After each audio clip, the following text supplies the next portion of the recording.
An hour ago, the crown shattered. King Charles, though stunned, remained resolute and made a world-shattering decision. Camilla's royal future has come to an end. In a shocking announcement, her title was revoked, and sources indicate that even the memory of Queen Elizabeth was mentioned. The monarchy has just entered its most explosive chapter yet. This announcement has rocked the entire monarchy, forcing the world to confront inevitable changes. Don't forget to leave a comment with number 1 if you resonate with this story, or number 0 if you have a different opinion. Be sure to like, subscribe, and turn on notifications so you won't miss the untold stories, the secrets yet to be revealed on this dramatic journey of the British royal family with us. At exactly 9 a.m. on October 13, 2025, the thick crimson curtain of Clarence House Palace was drawn back, revealing King Charles III standing alone next to the Queen Mary's crown pedestal. The entire nation watched as he ascended the platform. His voice, steady yet trembling, began, "Effective. Immediately, Your Majesty, the Queen's title will be suspended pending further review." Those 17 words were heavier than decades of royal ceremonies. Never before in the 120-year history of the modern monarchy had such a dethroning been televised live. Behind him, the Cullinan diamonds 3 and 4 on the crown glittered coldly in the light, symbolizing not continuity, but conflict. This is not just a family matter. It's constitutional. His words, "The crown must remain intact," echoed across BBC Sky News and were streamed on platforms in 52 countries. For royal watchers, this was unprecedented.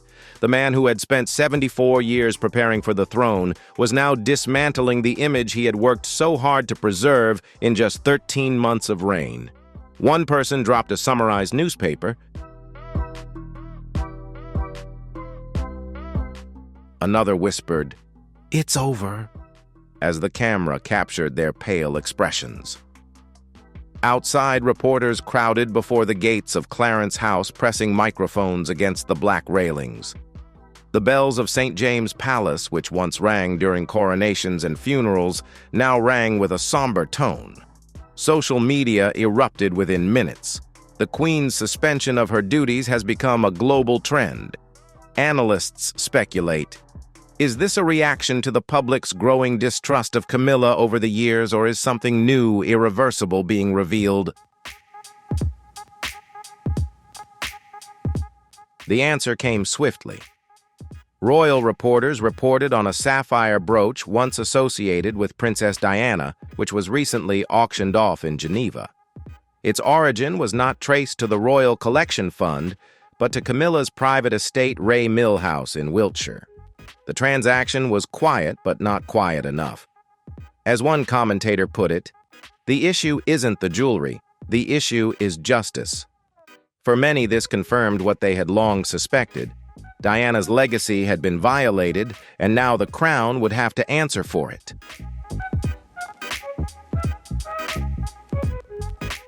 While the world recoiled at Charles's announcement, attention turned to the spark that ignited it all. This wasn't just betrayal. It was material evidence. The brooch once worn by Diana on her trip to Japan in 1992 was now the focal point of a major investigation. Where is it now in the Swiss vault, and how did it go from royal hands to a private auction? As the gossip grew louder, all eyes shifted from Buckingham Palace to the glass-fronted auction rooms in Geneva.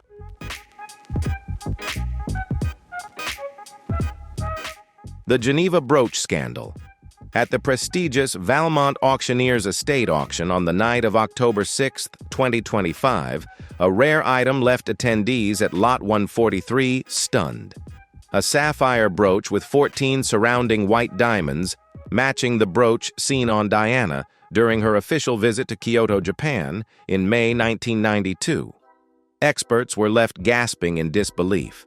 How did this heirloom, long thought to be lost, slip from the royal collection? Within 48 hours, British tabloids were reporting extensively. Diana's brooch had been sold, and the Daily Mirror's bold headline splashed across the front page. Experts authenticated its provenance using archived photos and registry engravings. But there was one troubling detail.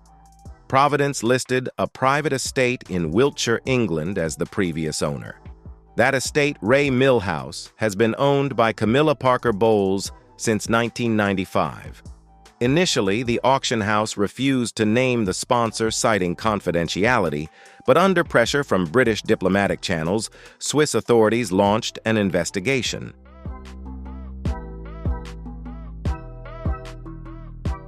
Within 72 hours, the transaction trail led to a shadowy intermediary, Martin Leck, a jewelry broker currently under house arrest in Monaco. The palace's reaction was swift but vague. A review is underway. However, behind closed doors, things are in chaos.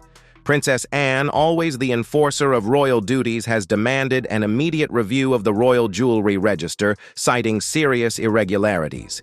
Prince William, already furious, told aides at Kensington, "My mother's memory is not a commodity."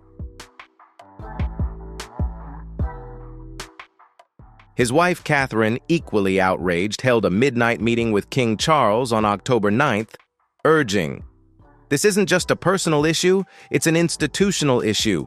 If we don't act now, we'll lose the public forever." As the questions piled up, public outrage intensified. Online petitions demanding Camilla's resignation gathered over 1.2 million signatures in just 3 days. Outside Kensington Palace, mourners placed new photos of Diana next to candles and handwritten notes. Some wrote, "She gave us everything. You've sold her memory."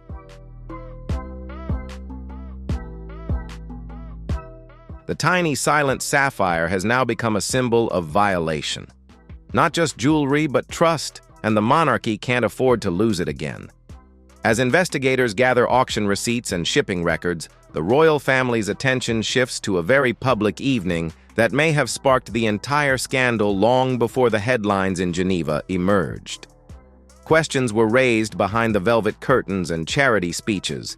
It was meant to be a lavish evening on the royal calendar, a celebration of legacy and succession.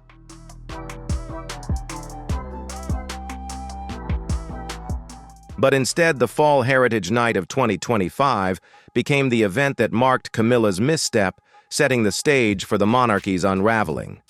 The dinner set the spark for the collapse. On the evening of September 28, 2025, the royal family hosted its annual Heritage Night at Spencer Hall, a newly renovated ballroom named after Diana. Camilla attended wearing Queen Mary's crown and a diamond necklace once owned by Queen Elizabeth II. But what caught everyone's attention was the brooch on her left shoulder, the unmistakable oval sapphire surrounded by white diamonds.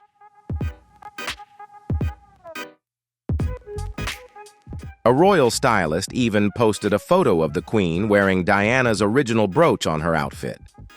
Just minutes later, eagle-eyed royal fans online began to ask, why isn't it in the collection? The Royal Collection Fund, contacted by journalists the following morning, confirmed that the brooch was not part of their current collection. By October 1st, the post had been deleted, but the damage had already been done. Behind the palace walls, internal outrage was growing. William confronted his father in a brief meeting at Sandringham.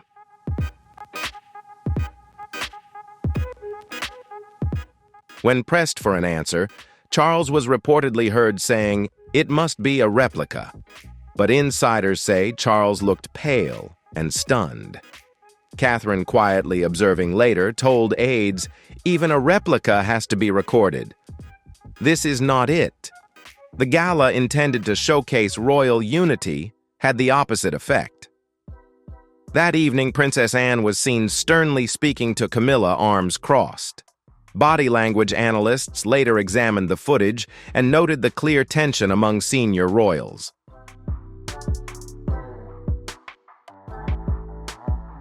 Camilla, seemingly unaware of the storm about to erupt, smiled at photographers basking in the public attention. But behind those smiles, the foundation was crumbling. 4 days later, The Geneva auction list surfaced, linking the brooch to Camilla's private estate. The public, once dazzled by the glamour, now felt betrayed. They were wearing the jewelry that carried our pain. One headline read, "The monarchy's trust with its people already eroded by scandals, the Megxit event, and Charles's slow rise now hangs by a thread."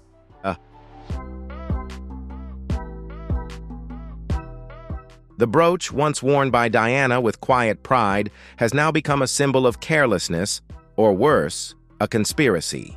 What was supposed to dazzle has exposed something darker, a monarchy still grappling with its past. After the gala and the revelations in Geneva, Clarence House acted swiftly but quietly. A secret audit was ordered, the first since 1963. During the diamond dispute between the Queen and India Jewelry Registry and Historical Storage staff had been summoned.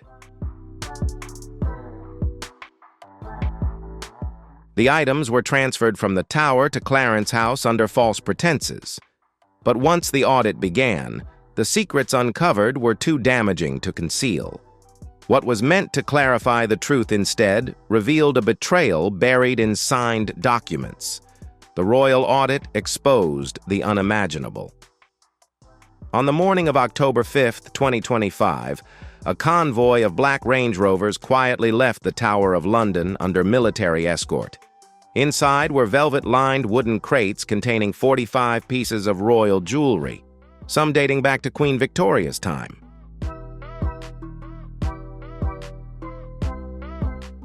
Others more recently, such as Princess Diana's private collection. Destination Clarence House, where a secret audit had been ordered by King Charles. The reason given was routine storage review, but among senior aides, everyone knew the issue was the brooch and other items might have gone missing. The audit began that afternoon in the Lancaster Room, overseen by a team of 3 royal archaeologists, 2 independent appraisers, and an armed security officer. The first warning sign appeared within 90 minutes. There were 5 discrepancies between the official inventory and the actual items. Among the missing items were a pearl and diamond tiara that Diana last wore in 1995 and a bracelet seen in the Harper's Bazaar photo shoot of 1996. Worse still, some tracking forms were either unsigned or withheld. Camilla Parker Bowles's initials appeared without an authorization statement. By October 7th, the audit report had reached Princess Anne, and her reaction was described by insiders as icy throughout the room. Anne confronted Charles directly that evening, stating, "This is not a jewelry mix-up. This is irresponsibility." William and Catherine joined the following day, reviewing each item marked in the audit. William's voice reportedly faltered as he pointed to an empty velvet box labeled Sapphire Kyoto 1992. He said, "She wore this to meet the emperor." And now, it had a price tag attached. Charles, visibly shocked, called Camilla in for a private discussion. Sources say she blamed ignorance, citing poor record-keeping, unclear origins, and external help, but no one believed her anymore. "This isn't just jewelry," Catherine told her father-in-law. "These are legacies, our history."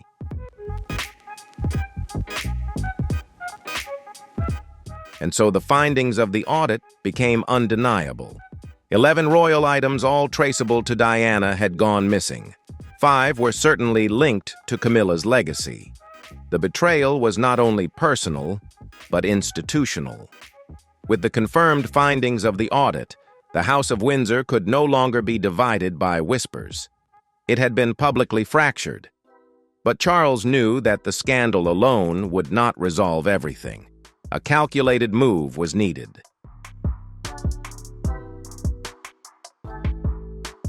He convened a meeting that hadn't occurred since the hardest days of Queen Elizabeth's reign, a private royal summit inside the Maple Room, the very room where Charles had rehearsed his coronation speech. The most important members would sit across from each other and confront everything. The showdown in the Maple Room. At 4:30 p.m. on October 9, 2025, 4 senior royals walked into the maple room inside Clarence House: King Charles, Princess Anne, Prince William, and Princess Catherine. The room was cold. A silver tea set lay still. Opposite them, Camilla entered last, wearing a light navy blue dress without a crown. "I guess you think I stole her," she said sharply. Diana Ann responded curtly, "No, but you betrayed the crown, and that is worse." The meeting lasted 2 hours, but its reverberations would be felt for years. Anne opened a brown file marked "Confidential" and slid it across the table. Inside were photographs from the Geneva auction shipping receipts and signed transfer documents bearing Camilla's stylized crest. William read them in silence, his jaw clenched. He looked up.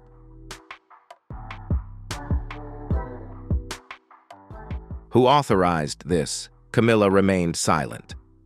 Charles clasped his hands. "I need an answer, Camilla. The whole world needs an answer," she whispered.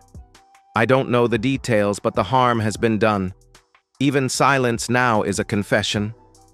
Tension rose as Catherine broke in with a calm but haunting remark. "These jewels aren't meant to sparkle. They are meant to tell a story." "Each lost gem takes away a part of her from all of us," William added. "If we can't protect what is sacred, then we shouldn't wear it." Charles stared off, muttering, "Maybe the crown can't continue to exist." That phrase was later etched into the public's memory. For the first time, Camilla offered no defense, only regret. By the end of the meeting, a decision was made. Camilla's title as queen will be suspended pending further review. Charles will convene a privy council within 72 hours. He has decided that the monarchy will no longer pretend, it will act. Camilla left quietly through the East Corridor without saying a word. That evening, aides reported that she sat alone in the green drawing room staring at a wedding photo. She turned it face down, the soft thud echoing like the final page of a book being turned. Camilla's fall from grace had not yet been made public, but the royal family knew it was just a matter of time. The decision had been made. The walls had heard it, and now all that remained was time.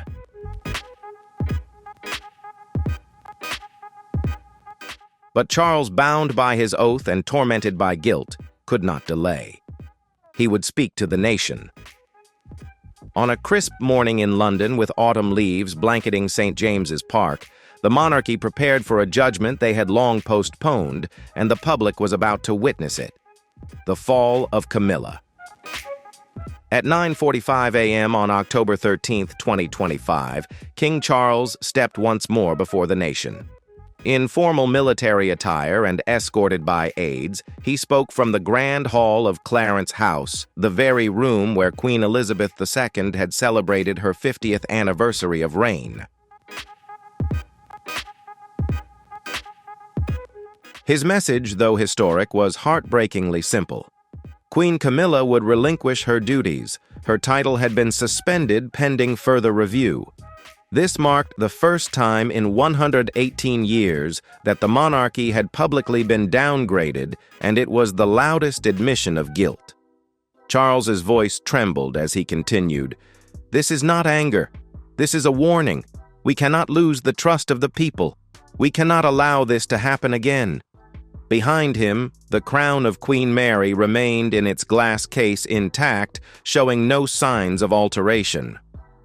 Leave a comment with number 1 if you find this message truly shocking, or number 0 if you have a different perspective.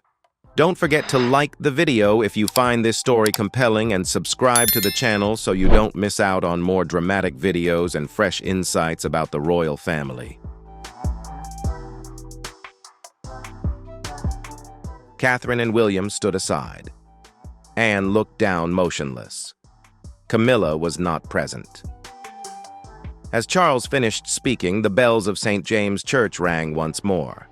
This time not in celebration or sorrow, but because of the consequences, as all of Britain watched. And this time, the royal family did not shy away. Public reaction was swift and divided. Some cheered, claiming that justice had finally been served to Camilla. "Diana wins," a tweet went viral, garnering 4.7 million views. Others wept, feeling the sorrow of a divided royal family. Outside Clarence House, protesters and mourners placed flowers photos of Diana and even a fake sapphire brooch. At 10 Downing Street, the Prime Minister gave a rare comment. "This is a family facing the truth. The entire nation should greet them with compassion and wisdom." That night, Camilla returned to Ray Mill House under tight security. Staff described her as silent trembling and no longer wearing her wedding ring. In her private sitting room, she stared at a photograph of herself and Charles taken on May 6, 2023, during the coronation.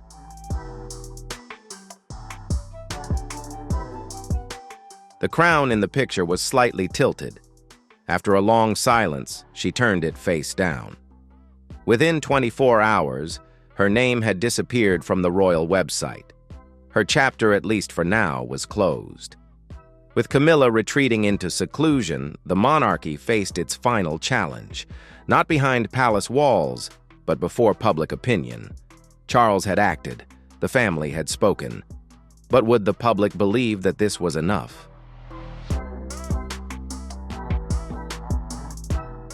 As the media storm exploded across headlines in London, New York, and Sydney, the royal family took one final step, a moment of reckoning for the nation. Live from Clarence House. And in doing so, they would invite Britain to witness the most painful truth it had ever known. The public judgment began. On the cold morning of October 13, 2025, just hours after the announcement of Camilla's demotion, Clarence House was surrounded by hundreds of journalists and mourners. Cameras from BBC, CNN, ITV, and dozens of live streaming platforms filmed as King Charles walked up to the red velvet-draped press podium. Standing beside him were Prince William and Princess Catherine, both dressed in Royal Navy attire. The speech lasted for 3 minutes, but it would reshape the monarchy. Charles's words were sharp. This was not anger. This was a warning. The crown cannot conceal the truth. He paused, his emotion visibly rising.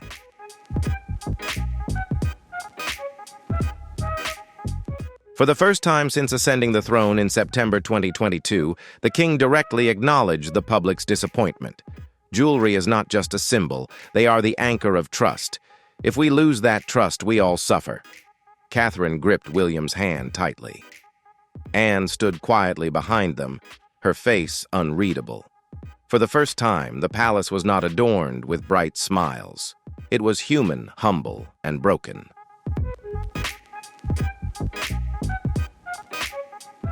Outside, the reaction was immediate and emotional. Diana's supporters gathered outside Kensington Palace, placing photos, letters, and even fake sapphire brooches at the memorial gates. One note read, "She never got justice. Now she has dignity." Royal historian Dr. Lillian Grant told ITV, "This is the first time since the abdication crisis of 1936 that the public has witnessed such a divided and transparent royal family." Meanwhile, polls revealed that 63% of the British public supported the suspension of Camilla's title, while 21% felt it wasn't enough.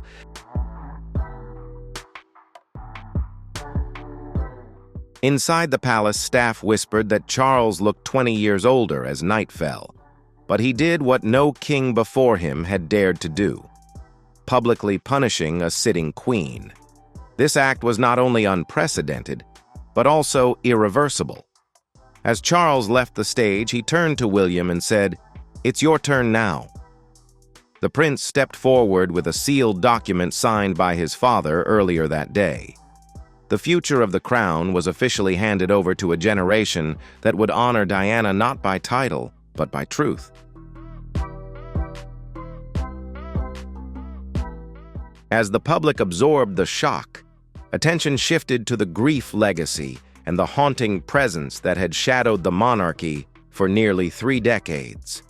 The scandal may have started with jewelry, but it ended with remembrance. Diana's presence, which had always quietly lingered in the background, now became the focal point. The entire kingdom once again fell into mourning, not for her death, but for the theft of her dignity. And inside the palace walls, old wounds reopened, forcing a broken family to face what they had tried to forget for so long. The ghost of Diana and a family torn apart.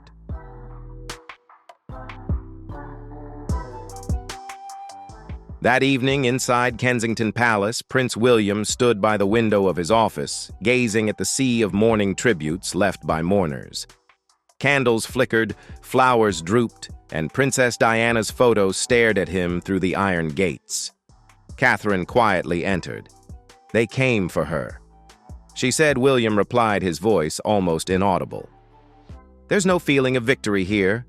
After everything, the audit, the demotion, the media storm, it feels so empty." Diana was not there to witness it, but the truth had finally been revealed. Meanwhile, at Ray Mill House, Camilla sat silently sipping brandy by the fireplace.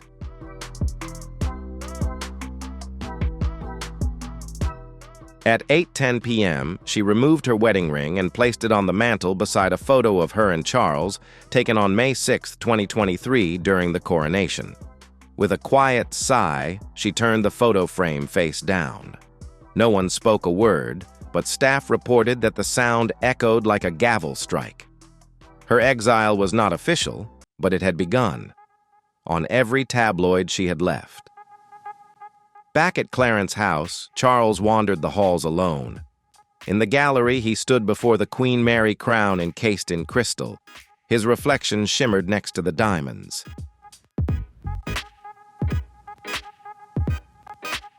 In that brief moment, he whispered to himself, "Liz Diana, I'm sorry."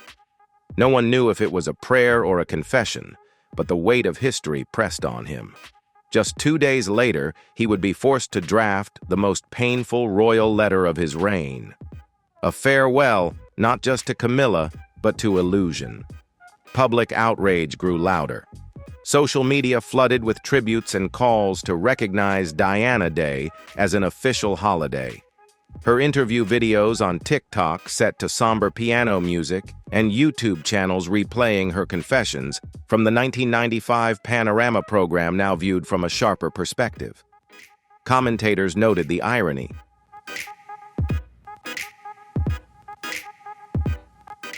The biggest scandal for Camilla stemmed from her misuse of Diana's jewelry, not from tabloid rumors. The woman the palace once tried to forget had now become the soul of calculation. As the royal family sank in grief, King Charles did something he hadn't done in years. He picked up a pen. Behind the locked doors at Burke Hall, his retreat in Scotland, he began to write a letter titled, "To My Sons."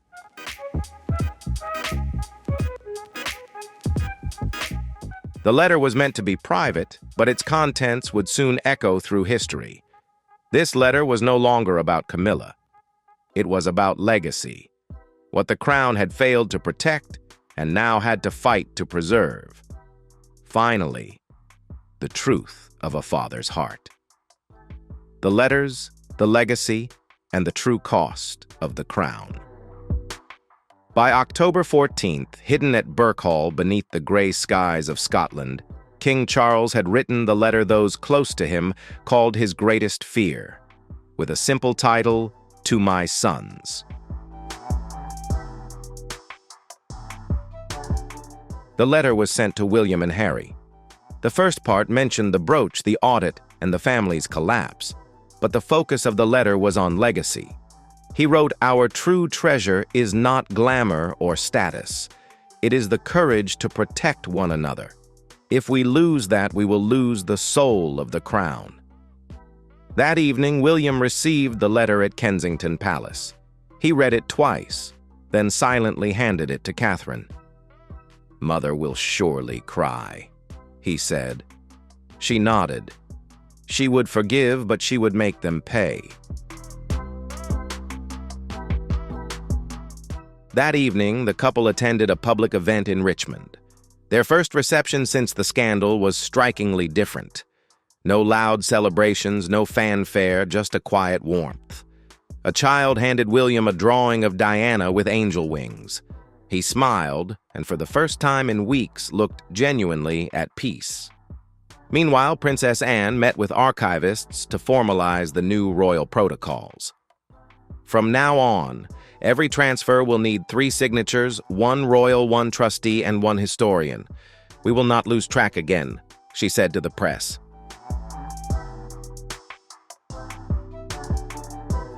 Behind her stoic exterior, she had become the silent protector of the monarchy. The whole nation took notice.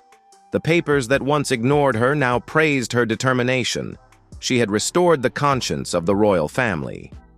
Tedder wrote an article for the Times of London.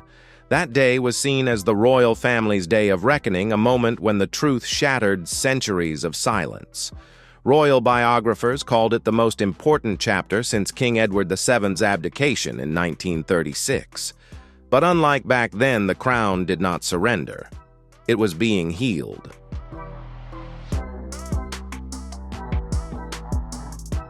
And at the core of this healing was not a king, but a woman who had long passed, who had never worn the crown, but whose love from the people surpassed any royal before her, Diana. With Camilla no longer appearing in public and the monarchy becoming more transparent, the stage was set for a cautious reconstruction. Charles remained king, but William and Catherine emerged as the moral center of the monarchy. The world was watching. Would this moment of truth last, or was it just a damage control effort? One thing was clear.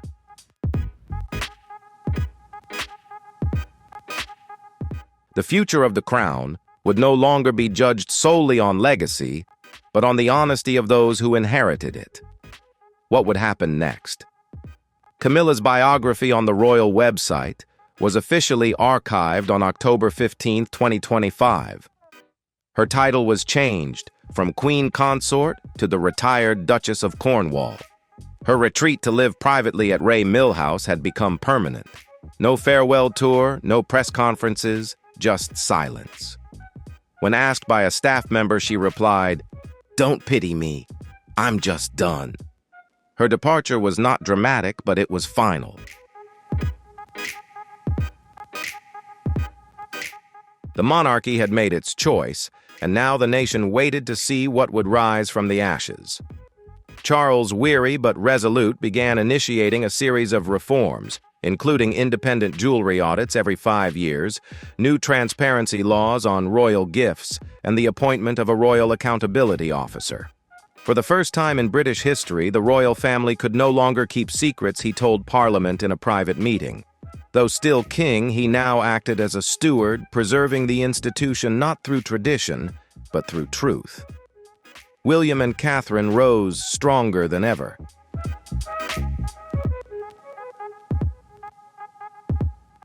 At a charity gala on October 20th, the couple received a warm reception. Kate wore Liz's pearl necklace, and William gave a brief speech ending with, "We stand here not as members of the royal family, but as guardians of your trust." Their approval rating soared to 88%. This was the highest it had been since their 2011 wedding. Children held signs that read, "Long live the future." The message was crystal clear. This royal generation will lead with integrity or not at all. And as the bells of Westminster Abbey rang at noon, marking the end of a historic week, the United Kingdom breathed a sigh of relief, not in celebration, but in understanding that legacy is not built from crowns or thrones. It is forged in fire, in confession, and in the courage to begin again. The monarchy has endured not by denying its ghosts, but by confronting them. And in doing so, they found something more valuable than diamonds: a second chance. Beneath the calm exterior of the palace, silent movements began to create cracks that could no longer be mended. Ray Mill, Camilla's private home, once considered her fortress, was no longer a safe haven. Unmarked cars appeared at night, strange faces waiting for hours in the darkness, prompting the locals to gossip about the unusual activity. Things grew more tense when it was discovered that royal confidential documents had been stored at Ray Mill. Immediately, questions were raised. Why were these documents there? Who had stored them? And what was the real purpose behind keeping them?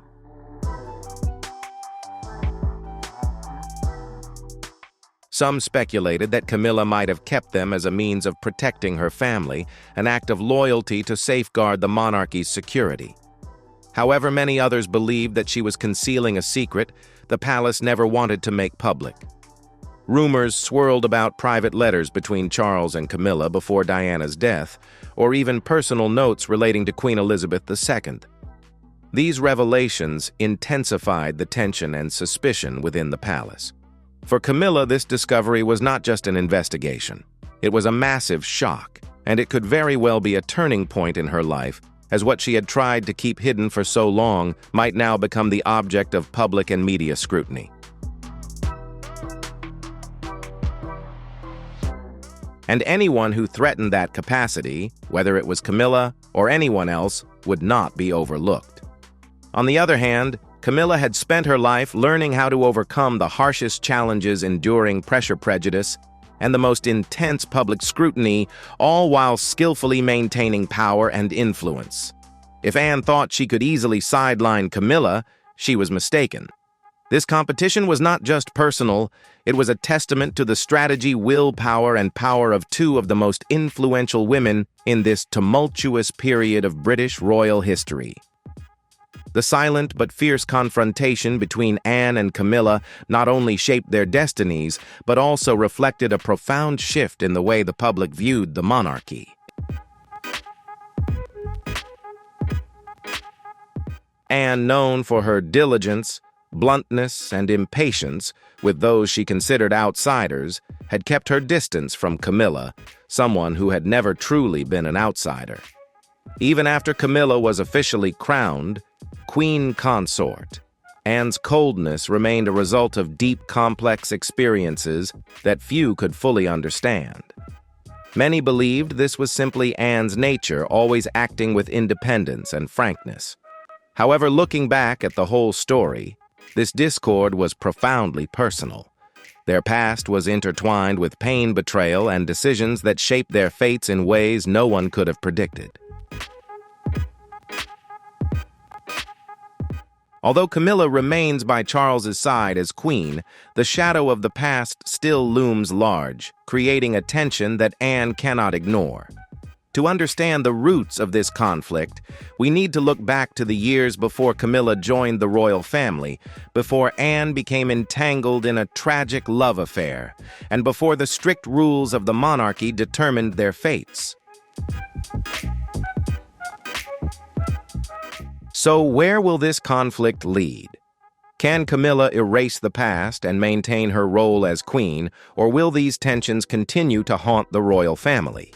If you find this story intriguing and want to uncover more royal secrets, don't forget to leave a comment with the number 1 if you agree, or 0 if you have a different opinion.